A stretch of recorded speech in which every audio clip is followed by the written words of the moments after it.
Ando devagar, porque já tive pressa em leve este sorriso, porque já chorei demais. Hoje me sinto mais forte, mais feliz, quem sabe só levo a certeza de que muito pouco eu sei e nada sei. Conhecer as manhas e as manhãs, o sabor das massas e das maçãs. É preciso amor para poder pulsar, é preciso paz para poder sorrir, é preciso chuva para florir. Penso que cumprir a vida seja simplesmente compreender a marcha, ir tocando em frente. Como um velho boiadeiro levando a boiada, eu vou tocando os dias. Pela longa estrada eu vou, estrada eu sou. Conhecer as manhas e as manhãs, o sabor das massas e das maçãs.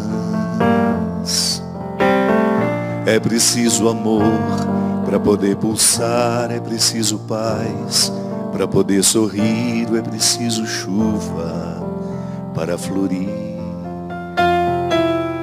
Todo mundo ama um dia, todo mundo chora um dia, a gente chega e no outro vai embora. Cada um de nós compõe a sua história e cada ser em si carrega o dom de ser capaz e ser feliz. Conhecer as manhas e as manhãs, o sabor das massas e das maçãs. É preciso amor para poder pulsar, é preciso paz para poder sorrir, é preciso chuva para florir. Ando devagar, porque já tive pressa em leve esse sorriso, porque já chorei demais.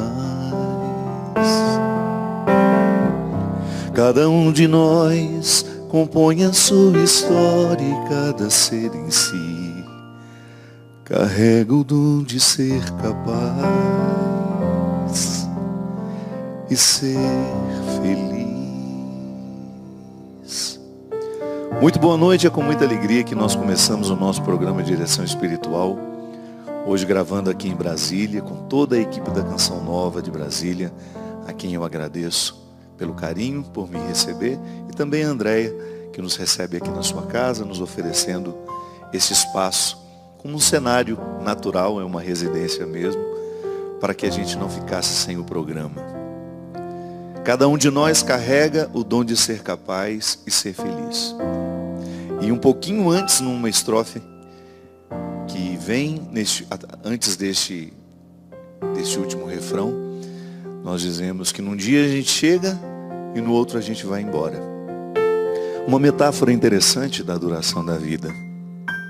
Sim, o poeta, neste caso aqui, Renato Teixeira e Almir Sater, falam de maneira muito simples e ao mesmo tempo nos proporcionando uma poética interessantíssima, colocando a vida justamente quase que como num susto, porque é mesmo.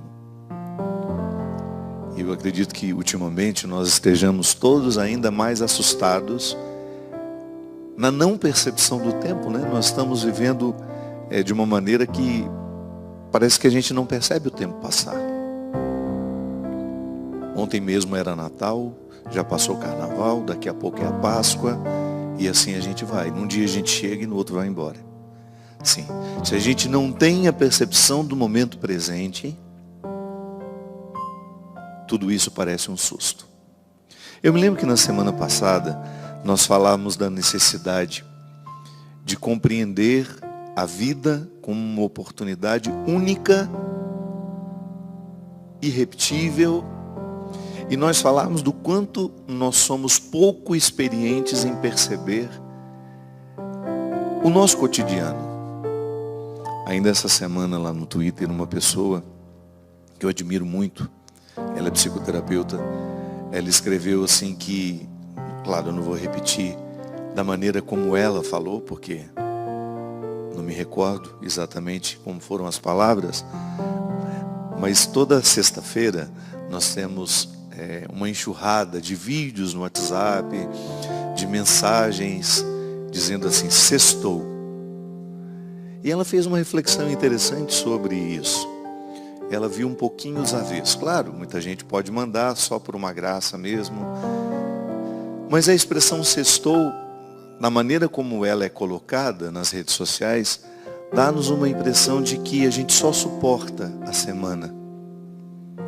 Que nós ficamos loucos para viver o fim de semana como se ele fosse maravilhoso, espetacular, diferente de tudo aquilo que a gente experimenta ao longo da semana.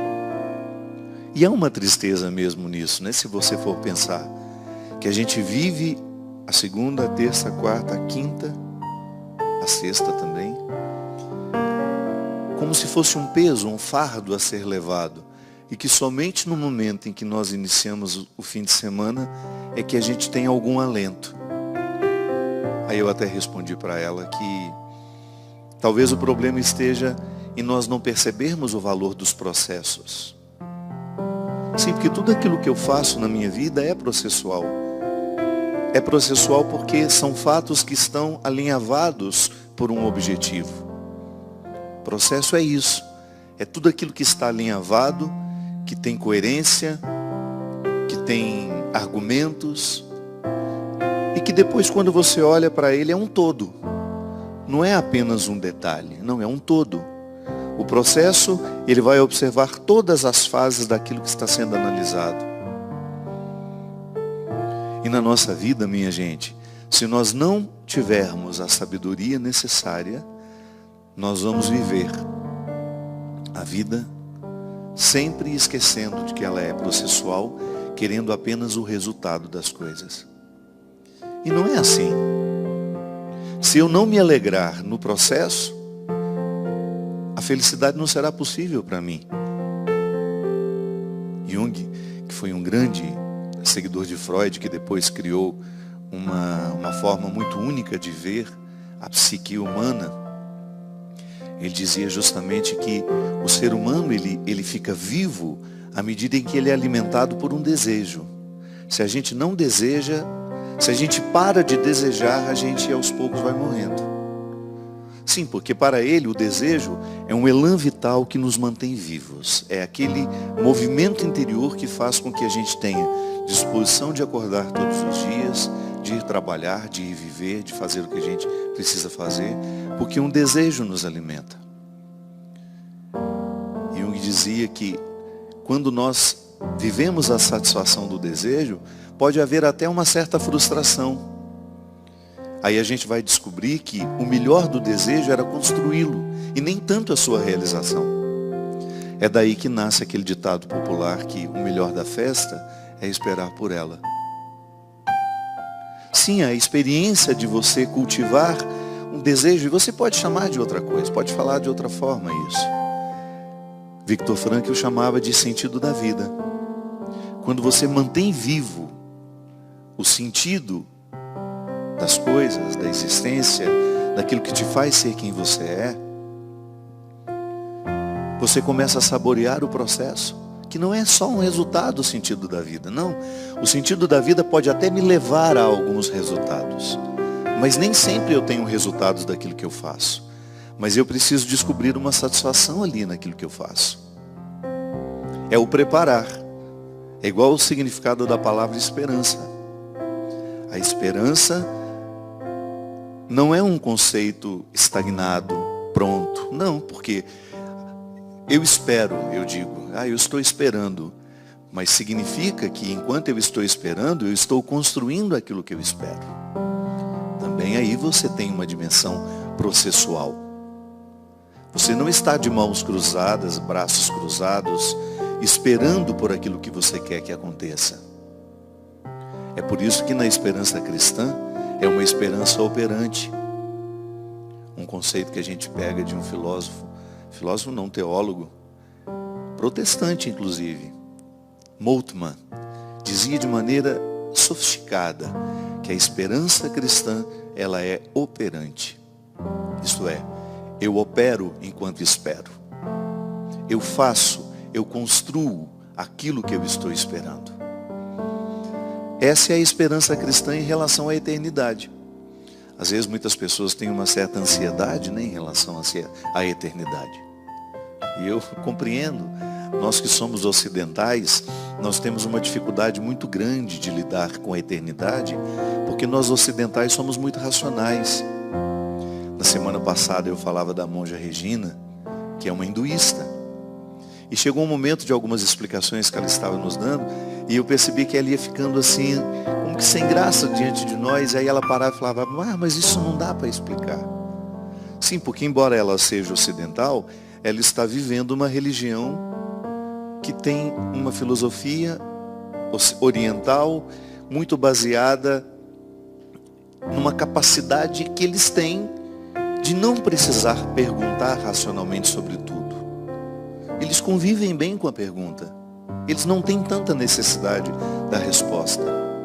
E às vezes a fé parece até ingênua.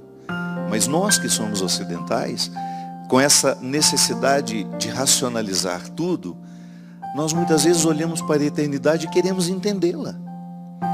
E às vezes eu, como padre, vivo o constrangimento de ter de falar sobre isso de forma racional,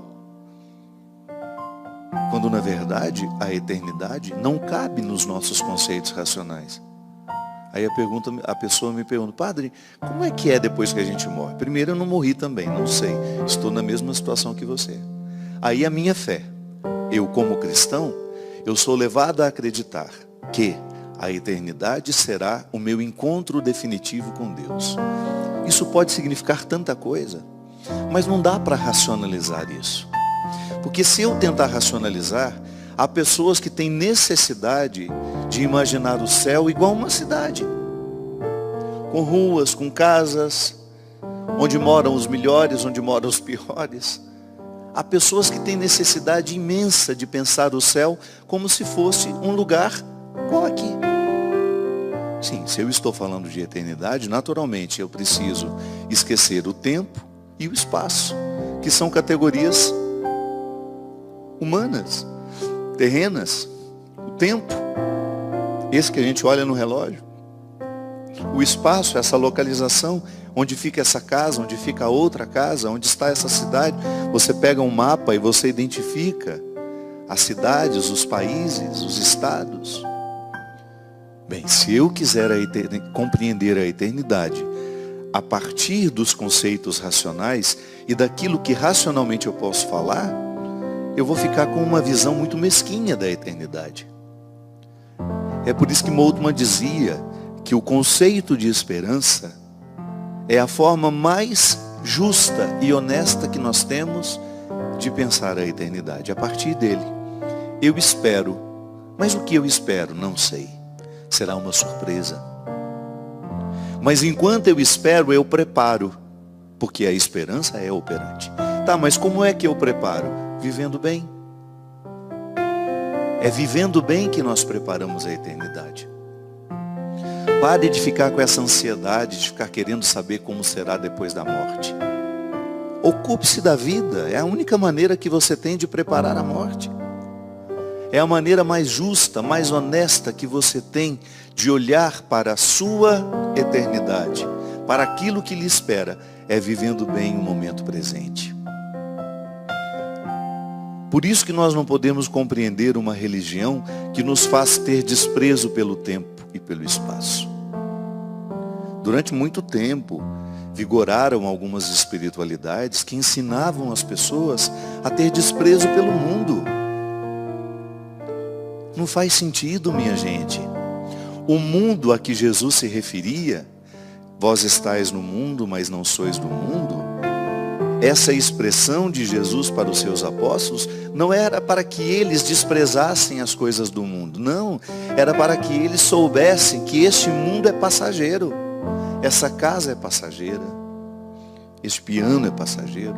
Este material que nós estamos usando para fazer esse programa chegar até você é passageiro. Essa televisão que você está tendo aí diante de você, por onde nós entramos, por onde nós passamos, é passageira. O dinheiro é passageiro, o sucesso é passageiro. Aí Jesus está ensinando que há uma maneira interessante de lidar com o tempo e com o espaço. Tá bom, eu tenho, mas eu não vou me apegar àquilo que tenho, porque tudo isso passa. É igual o apego às pessoas. Eu sei que é muito difícil a gente perder alguém, mas o nosso excesso de sofrimento na perda está justamente em não aprendizado. Nós não aprendemos que as pessoas também serão passageiras na nossa vida. A gente pode até saber, mas a gente não aprendeu. É igual a música. A lição nós sabemos de cor, só nos resta aprender. Sim, tem muita coisa que nós sabemos de cor, mas ainda não aprendemos. Pode ser que se a gente tivesse sido educados desde pequenos a compreender a morte como um processo natural na nossa vida, nós teríamos menos dificuldade no momento em que ela acontecesse ao nosso lado. Mas às vezes a falta de espiritualidade, a falta de vida interior, nos faz a gente ficar apegados demais à matéria e às pessoas. Pois é, são as nossas dificuldades porque somos ocidentais. Somos apegados demais ao tempo, ao espaço e queremos compreender a eternidade a partir do limite que nós temos. Eu, como professor de escatologia, eu tinha que falar tudo aquilo que a igreja diz sobre céu, inferno, purgatório. Mas eu tinha um desafio a mais, que não era apenas deixar os meus alunos reproduzirem o que a igreja ensina sobre isso. Porque às vezes a catequese, ela pode ser mais uma vez um reforço desse excesso de materialidade. Então, a pregação, ela chega até mim, falando do céu, falando da eternidade, e ela pode me sugerir novamente um reforço de que é material. O céu é material, o céu é localizado, o céu está no tempo e no espaço. Não. Então o meu desafio como professor era que nós soubéssemos falar a linguagem sem ficarmos presos a ela. A eternidade é muito mais uma esperança do que um conceito fechado.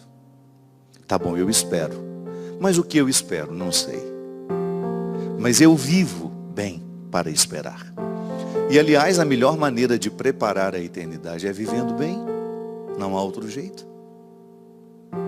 Se eu estou atento aos processos que me cercam, a minha vida profissional, a minha vida afetiva, e aí você pode desdobrar-se naquilo que você faz, em tudo aquilo que você tem, nas suas demandas do dia a dia. Se você se propõe a viver bem tudo aquilo que você faz, e o que é viver bem, minha gente? É você ser correto, você ser justo, você ter da compreensão de que não faz sentido você ser um instrumental de injustiça no mundo.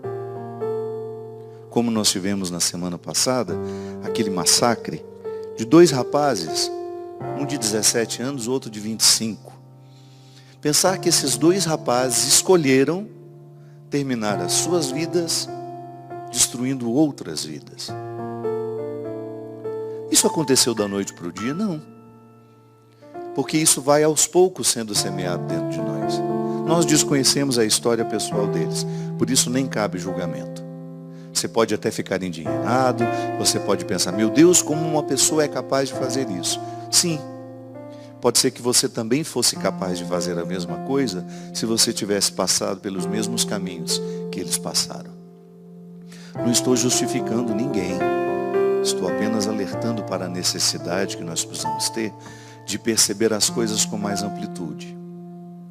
Comece, por exemplo, a permitir o ódio morar dentro de você. Comece a permitir a vingança ficar alojada dentro de você. Permita que a vingança, que o ódio, que o rancor comecem a dar ordens às suas atitudes. Sim, porque as minhas atitudes, elas são todas ordenadas por aquilo que sinto e penso. Ou você acha que a sua atitude está deslocada? Não. Ela é sempre um fruto do que você pensou e sentiu. E faz tudo dentro do mesmo lugar. É dentro do cérebro que tudo isso acontece. É na mente. Às vezes a gente usa o coração, né, para simbolizar o amor, o sentimento. Sim, não tem problema você simbolizar. Mas é aqui que tudo acontece. Pensamento e sentimento. São eles que dão ordem às minhas atitudes.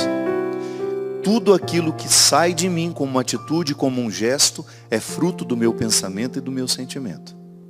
E é por isso que eu preciso ter um cuidado imenso com aquilo que eu penso, com aquilo que eu sinto. E, consequentemente, com aquilo que eu falo. Porque a fala é justamente a expressão do que você está sentindo e pensando. Se eu não cuido, minha gente, daquilo que eu penso, se de repente eu começo a alimentar, está aqui o João Paulo, boa noite João Paulo, obrigado pela sua presença. Se de repente o João Paulo faz parte da minha ambiência afetiva, eu convivo com ele, e eu começo a alimentar dentro de mim um ódio pelo João Paulo, às vezes sem motivo, e você sabe que isso é possível. Às vezes você pega a implicância de uma pessoa, pega a birra dela, você não sabe exatamente porquê, você não buscou os motivos dessa implicância, dessa dificuldade com aquela pessoa, e você começa a alimentar um sentimento ruim em relação a João Paulo. Eu começo a alimentar o meu pensamento. Nossa, eu gostaria tanto que o João Paulo, que ele fosse mandado embora do serviço dele, que não desse certo. Fico sabendo que ele está batalhando por uma coisa, eu ali, no silêncio do meu coração, fico pensando que eu ficaria muito feliz que aquilo desse errado. Tenho certeza que eu estou falando aqui e você está se identificando com o que eu falo. Sabe por quê? Porque nós somos todos iguais. Em algum momento o nosso pensamento colocou-nos contrários a alguém, mesmo que fosse sem motivo. E às vezes tem motivo também. O que eu estou dizendo é que se você alimenta o que você pensa em relação àquela pessoa, e se você está alimentando um pensamento que é nocivo, que é ruim, que prejudica, que é injusto, aí naturalmente aquele pensamento se desdobra num sentimento de aversão, ou às vezes é até o contrário. Começa com o sentimento de aversão e depois você começa a pensar coisas ruins sobre ele.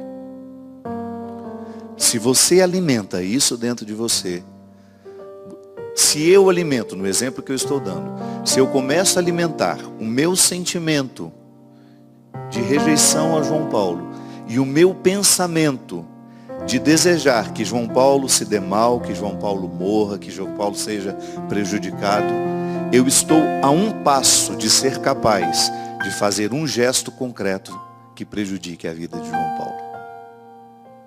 Será, padre? Sim. Muitos monstros nos habitam, minha gente.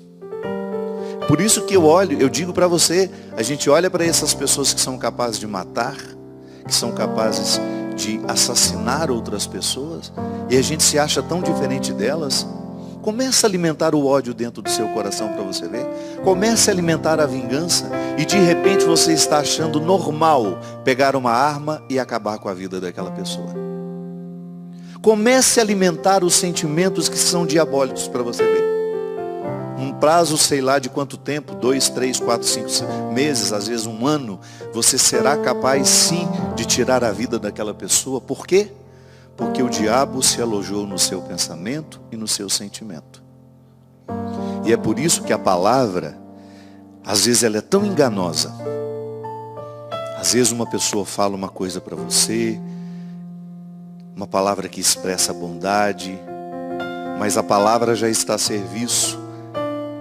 Ela já é ardilosa, ela já tenta lhe enganar, porque ela já está a serviço de um pensamento maldoso e de um sentimento maldoso. Eu sempre digo isso. Dá tréguas aos seus sentimentos e aos seus pensamentos, e o diabo faz parte da sua vida. Começa a fazer parte da sua vida. Aquela história de possessão demoníaca, eu nunca vi aquilo que aparece nos filmes. Nunca vi. Agora eu vejo o diabo alojado na mente de muitas pessoas, o tempo todo, que estão articulando maldade, não têm o mínimo de responsabilidade com os outros, são desonestas, são injustas. Ali sim o diabólico está tendo espaço para agir no mundo, através daquela pessoa. Então vamos só recapitular. A minha atitude é um fruto do que eu penso e do que eu sinto. Se eu estou alimentando pensamentos ruins, injustos, aí você pensa tudo aquilo que é ruim. Mentira, infidelidade, maldade.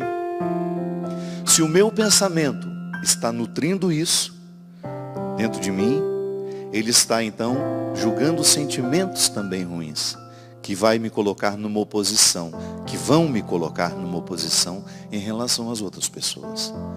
E sem perceber eu me torno um instrumento do mal. Volto a dizer, estou falando aqui e você está pensando, claro, é bom assim. O programa só tem sentido se ele nos faz pensar. Eu tenho certeza que você já identificou isso em você, ou então naquela pessoa maldosa lá do seu trabalho, que está sempre articulando contra outras pessoas, ou aquela pessoa que se tornou uma habitação da desonestidade. Ela é capaz de qualquer coisa para manter os seus interesses. Ela é capaz de passar por cima do outro. Ela é capaz de causar um prejuízo e nem fica preocupado. Dá o calote aqui, dá um calote ali. Engana um aqui, engana um outro ali. Isso é possessão demoníaca. Porque nós não nascemos para isso. Mas em algum momento da vida, seja lá no nosso processo formativo, na primeira infância, quando nós somos tão frágeis, quando nós não somos capazes de refletir sobre os nossos pensamentos e sobre os nossos sentimentos, porque a gente ainda não sabe nem o que é certo e o que é errado, se não existe alguém ali para nos ajudar a purificar o que nós estamos sentindo e pensando, com frases muito práticas: meu filho, isso não pode, porque a criança, minha gente, ela não esconde o que ela pensa e o que ela sente. Tanto é que em muitos momentos, quantas vezes uma criança de 3, 4 anos fala: eu vou matar você. Grita isso para a mãe, porque está sendo contrariada. A gente pode pensar: mas isso é tão inocente, é coisa de uma criança. Sim, se não há uma correção ali naquele momento, carinhosa, amorosa, dizer: meu filho, nunca mais diga isso, porque é muito feio matar alguém. Para que ela possa começar a entender, para que aquela linguagem não crie dentro dela uma disposição ao pensamento futuro e ao sentimento futuro, que quando alguém me contrariar, é justo eu poder matá-la. Eu posso matar.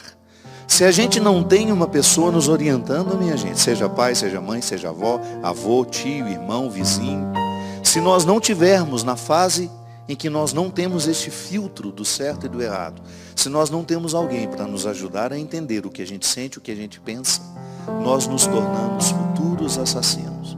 Nós seremos, em potencial, aqueles que invadiram a escola e exterminou todo mundo. Quando é que começou aquele crime? Naquele dia, num dia anterior? A justiça já chegou à conclusão de que foi um crime premeditado. Sim, mas uma semana antes, 2 meses antes, não. Aquilo ali começou na infância daqueles meninos, quando o essencial foi negado a eles. O essencial, quando nos é negado, minha gente, deixa um buraco imenso. Uma criança não nasce para ser bandido. Ela não nasceu para dar errado. Agora, o que nós fazemos com ela contribui justamente para que aquela índole, às vezes maldosa que ela tem, cresça. Porque quem pode dizer que nós também não temos essas índoles dentro de nós? Temos. Descuide de você para você ver o monstro que você se torna. Eu sempre digo isso. Nós que somos religiosos, nós que vivemos uma experiência de Deus, porque publicamente dizemos isso aos outros. Não estou dizendo que aquele que não diz não viva. Estou dizendo eu, no meu caso. Você já imaginou que contraditório seria se nos meus bastidores eu fosse uma pessoa maldosa? Se eu não tivesse capacidade de reconhecer os meus erros? Se eu prejudicasse João Paulo conscientemente, mesmo sendo padre? Isso acontece muito. Uma casca religiosa para esconder maldades vergonhosas. Como os padres que foram acusados de pedofilia, abuso sexual de pessoas que vão buscar, ou outras lideranças religiosas. padres, pastores, leigos, que exercem uma autoridade religiosa sobre alguém e abusam, ultrapassam uma maldade, minha gente, que está protegida pela religiosidade. É o que eu estou dizendo. Se eu não cuido dos meus sentimentos e dos meus pensamentos diariamente, purificando-os, pedindo perdão a Deus e aos outros, eu me torno um monstro.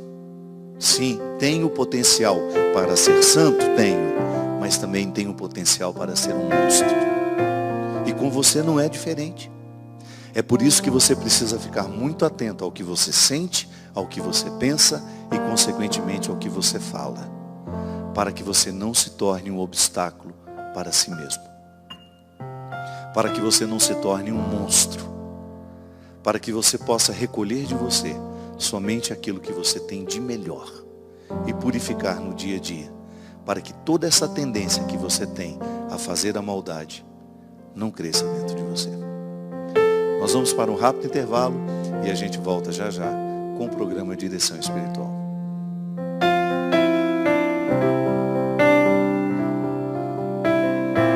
Estamos de volta com o programa Direção Espiritual. Muito obrigado pela sua companhia. E mais uma vez, obrigado à equipe de Brasília, que com tanto carinho nos recebe. Obrigado a Andréia, toda a família que nos empresta hoje essa casa. Obrigado, João Paulo. Muito obrigado pela sua presença, meu querido. Mais uma vez, né? Segunda vez comigo, né? Nós fizemos aqui um programa de Natal. Foi ano passado, não? Retrasado. Ano retrasado. Quero lembrar que nós estamos nos preparando para uma grande peregrinação para a Terra Santa. Grande não é por causa dos dias, que nós não vamos ficar um mês lá, viu? Não vamos ficar só 12 dias. Grande no significado, porque ir à Terra Santa na época de Pentecostes e viver o Pentecostes em Jerusalém é sem dúvida um acontecimento grandioso. Nós vamos começar no dia 8 de junho, voltando ao Brasil no dia 16.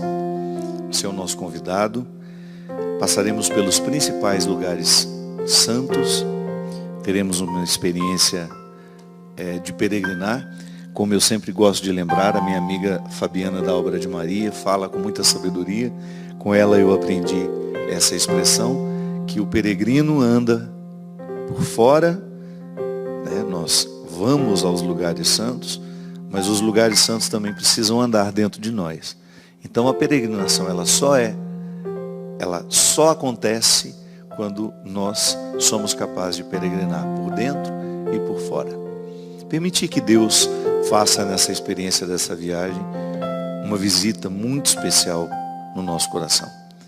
Para mim é sempre um tempo especial, um tempo de crescimento pela oportunidade que eu tenho de conviver com tantas pessoas, de ser padre com tanto despojamento, com tanta simplicidade. É uma regra que a gente coloca no início, é justamente não me veja como um padre famoso, porque isso só vai prejudicar, né? Porque às vezes as pessoas, quando têm muita vontade de me conhecer, ficam ansiosas, e eu fico feliz com esse carinho, mas isso prejudica a peregrinação. Então me olhe como mais um ali, como aquele que está responsável, como aquele que vai conviver o tempo todo como diretor espiritual, mas também como um amigo que peregrina. Então ligue, consulte as condições dessa viagem para ver se elas cabem no seu bolso.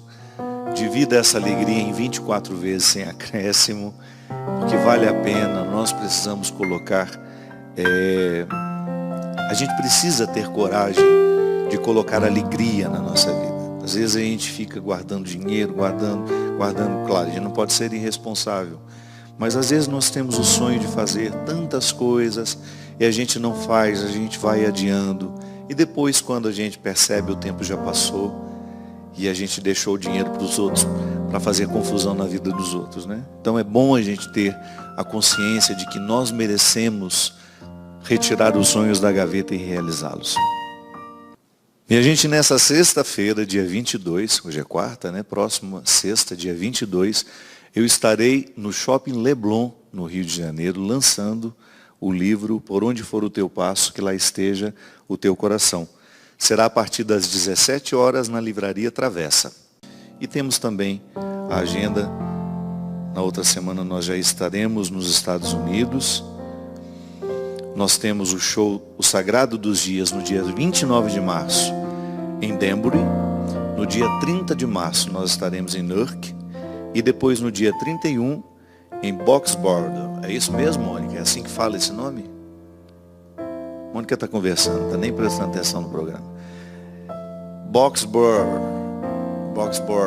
assim. Entra no nosso site, é melhor, viu? Porque o meu inglês está muito macarrônico. Entra no nosso site www.fabiodemelo.com.br. Você que mora nos Estados Unidos, escolha uma das cidades que você sabe que pode ser viável aí, que seja mais próximo da sua região, e esteja conosco. Lá você tem todas as informações, os telefones de contatos para informações mais precisas, os horários dos shows e os locais também. Será uma grande alegria ter você presente com a gente. Temos aqui várias pessoas que nos escreveram. Achei interessante essa daqui. Boa noite, Padre Fábio. Quando eu tive o meu filho, logo em seguida tive uma depressão pós-parto. E naquele momento a minha irmã ajudou muito na criação do meu filho. Mas depois de um tempo, com a graça de Deus, eu me recuperei, fiquei ótima. E eu fui percebendo que a minha irmã tinha se apoderado do meu filho. Aí comecei a me impor diante da situação. Mas com muito cuidado, porque a minha irmã não pode ter filhos. Mas ela começou a dizer palavras negativas para mim, dizendo que eu estava doente. Já tentei conversar muitas vezes com a minha irmã, minha mãe, mas elas falam que eu sou doente. Padre, já até pensei em deixar de visitar minha família, mas daí fica difícil porque eles são a minha família, o meu espaço. O que eu faço diante dessa situação? Bem, primeiramente, é possível que você tenha razão naquilo que você diz. Não sei, não conheço a realidade com mais profundidade, eu não sei o porquê elas dizerem que você é doente quando você diz isso. O fato é que, quando nós temos uma depressão pós-parto, quando eu falo nós, eu nunca tive, né? Porque eu também não posso ter um parto. Nós, enquanto humanidade, eu gosto sempre de me incluir no discurso. Quando uma pessoa enfrenta a depressão pós-parto, e isso eu vi dentro da minha casa, minha irmã Heloísa teve, quando teve o filho dela, o Conrado. A depressão pós-parto praticamente retira da mulher as condições da maternidade. Ela fica, inclusive, sem condições de amar. Não é só os cuidados. Ela fica privada do sentimento positivo. Porque a depressão faz isso com a gente, né? Toda vez que nós estamos num processo depressivo, o que prevalece em nós é o sentimento negativo. É tudo aquilo que... O ruim da vida fica muito... E a vida tem coisas ruins mesmo. Mas o ruim fica prevalecendo sobre as coisas boas. Isso é tão perigoso porque se a visão do que é ruim vai prevalecendo, daqui a pouco a gente se torna capaz de tirar a própria vida. Porque já não há nada segurando-nos aqui no tempo e no espaço.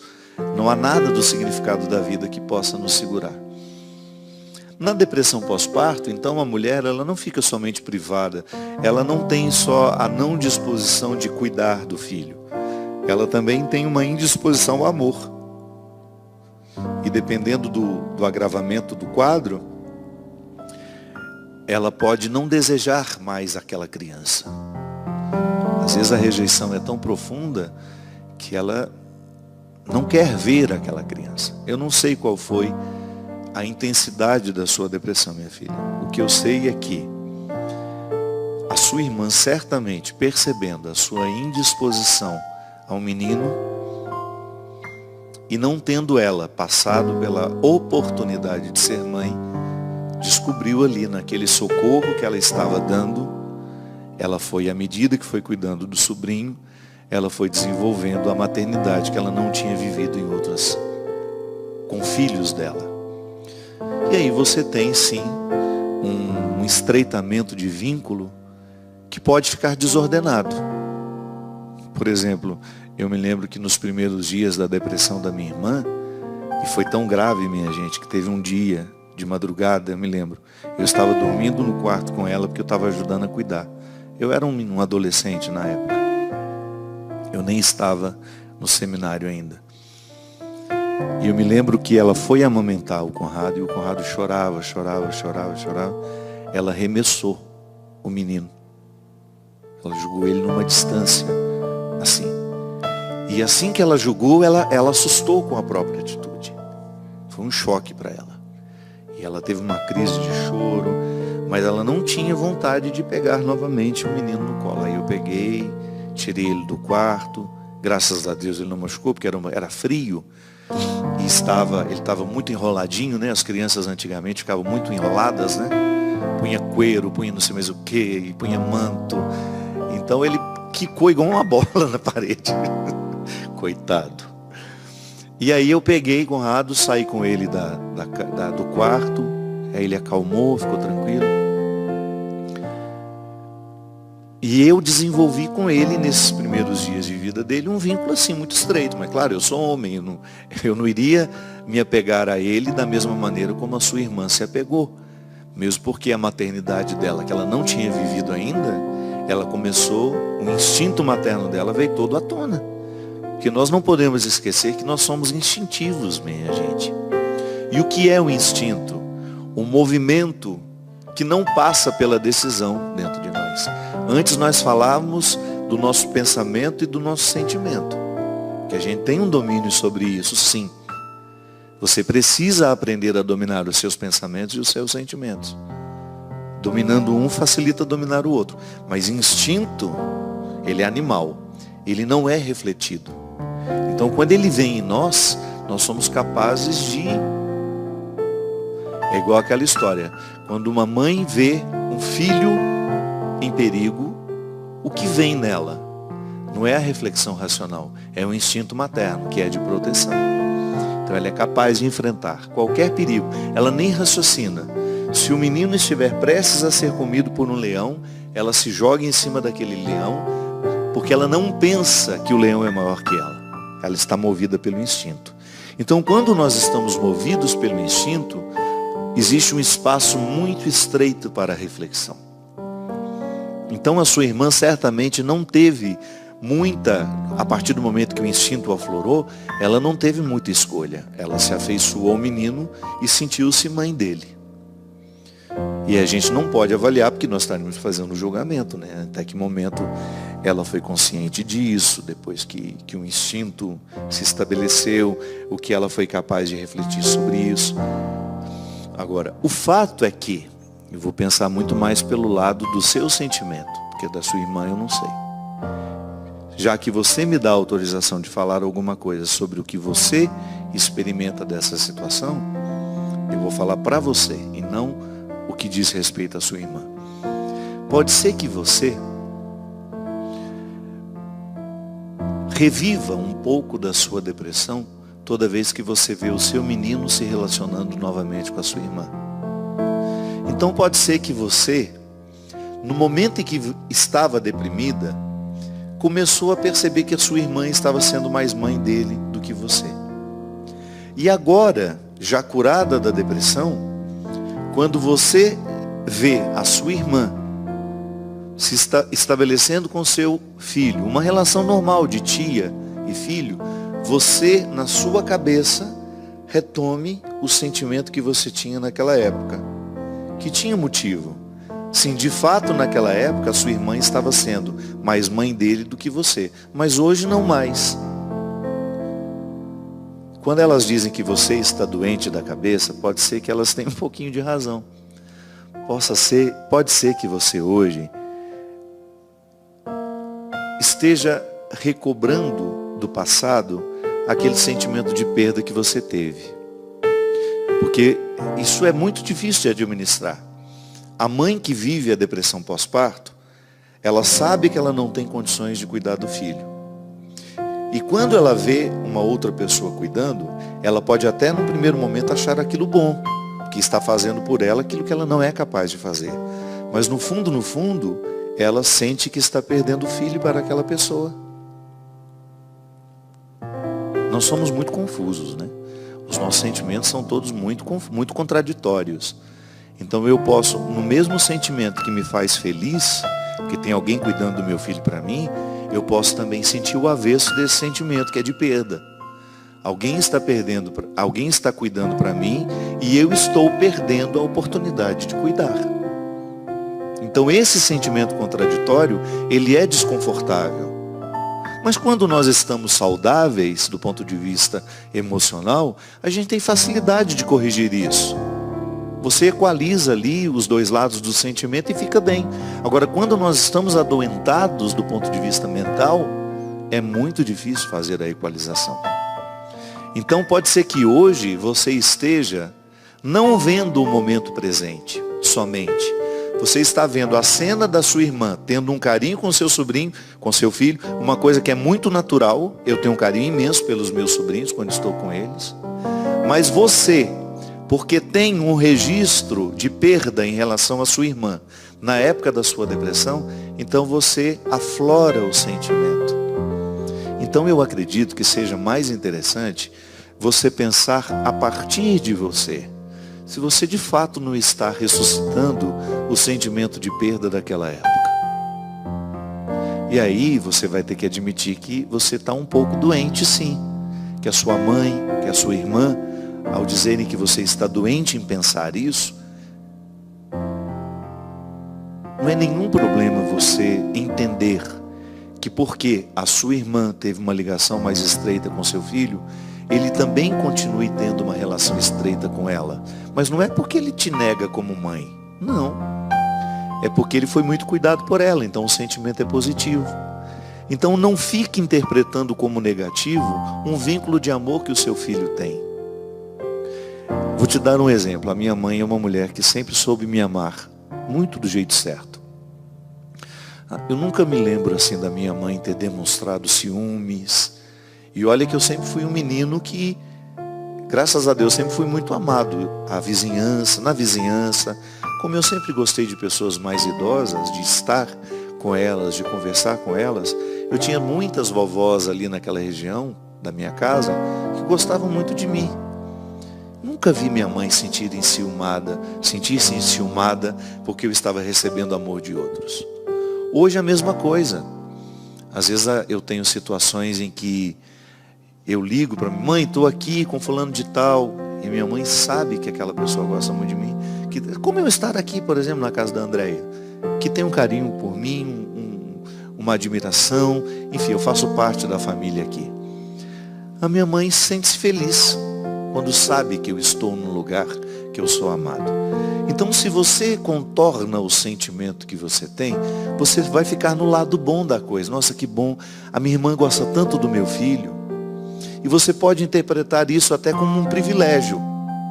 Se você precisar fazer uma viagem mais longa, com quem que você vai deixar seu menino? Certamente vai ser com a sua irmã, que você sabe que cuida dele como se fosse mãe dele. Então retire o aspecto negativo do sentimento e você vai ficar somente com aquilo que é bom. E você se garanta como mãe, pelo amor de Deus. Às vezes a gente tem o sentimento de perda quando a gente esquece da competência que a gente tem naquilo que a gente faz. Você é a mãe dele. Então, se você faz bem o seu papel de mãe, não há por que ficar insegura. Seu filho nunca vai esquecer de que você é a mãe dele, por mais que ele goste da tia. E o fato de existir entre o amor estreito entre os dois, não vai modificar a sua relação com ele. Sabe, minha gente, às vezes nós temos algumas inseguranças que a gente precisa aprender a administrar. Às vezes a gente sofre sem motivo, sem razão. A gente exagera no aspecto negativo daquilo que a gente enxerga. Não faz sentido. Posso levantar aqui, minha gente? Não faz sentido a gente ficar preso aos aspectos negativos do que a gente viu, do que a gente enxergou. Volta àquilo que nós dizíamos no início do nosso programa. A vida é um processo, é uma caminhada. Eu saio de casa para chegar a um lugar, só que eu tenho que lembrar que o caminho já é um lugar. Aliás, é uma das últimas conversas da menina com o homem deste livro. Como eu falei na semana passada, tenho recomendado muito este livro porque eu acredito que ele seja um auxílio para viver os dias de hoje. E que a gente está tão indisposto a essa conversa interior que nos ajuda a esclarecer. O homem, depois de viver todo o processo da conversa com a menina, ele chega à conclusão de que é preciso compreender que o caminho também é um lugar. Não faz sentido eu planejar a minha vida para chegar àquele lugar e só acreditar que a felicidade só vai acontecer quando eu conquistar aquele lugar. Não. Todo o processo para a conquista daquele lugar precisa me provocar alegria, senão a vida se transforma em fardo. Eu sei que o seu dia a dia é pesado. Sei que é complicado ser você. Fazer o que você faz. Estar onde você precisa estar. Sei que às vezes você tem mais fardos do que alegria. Mas procure descobrir alguma coisa no meio desse fardo que possa lhe trazer alegria. Para ser justo. Para você não viver de forma tão amarga. Sim, às vezes nós prestamos atenção demais no aspecto negativo do processo e ficamos indispostos para recrutar o que daquilo também pode ser bom, o do que a gente está vivendo. Tantas coisas hoje estão chamando por nós, tantas oportunidades, tantos caminhos à nossa espera, inclusive aqui dentro, né? Caminhos que você precisa andar dentro de você. Alegre-se com os processos também, e não só com os resultados. Nem sempre nós vamos ter resultado. E volto a Jung, que também dizia, é Lacan que dizia isso. Lacan dizia que é o desejo que nos move. Tá bom, então eu vou identificar que esperar pela festa também é bom. Que você cria uma motivação interior. E vai chegar algum momento, vai ter situações em que a festa não será nada perto da alegria das esperas. Foi muito melhor esperar por ela do que a festa necessariamente dita. Isso acontece. Às vezes aquilo que eu esperei me deixou muito mais feliz do que aquilo que foi a realização do que eu esperei. É o que eu desejo do fundo do meu coração. Que você fique atento aos caminhos que você anda. Que você descubra que ele também é um lugar. O caminho é um lugar. Que precisa ser saboreado, que precisa ser percebido. Tenho 2 horas de ônibus até o meu trabalho. Leve um livro. Você vai ter a oportunidade de ler muito mais do que aquele que não tem as 2 horas de ônibus.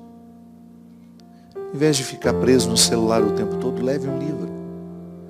Dá para ler um livro por semana, quem tem 2 horas de ônibus todos os dias. Descubra o hábito da leitura.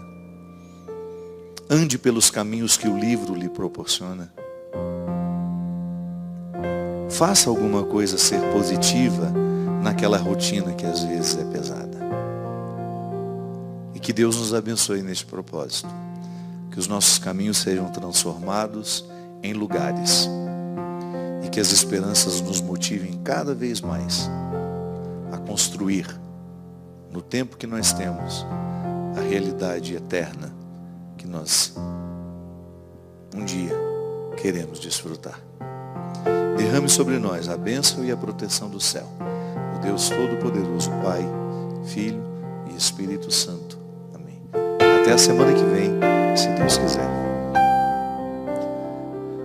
Todo mundo ama um dia, todo mundo chora um dia a gente chega e no outro vai embora. Cada um de nós compõe a sua história e cada ser em si carrega o dom de ser capaz e ser feliz.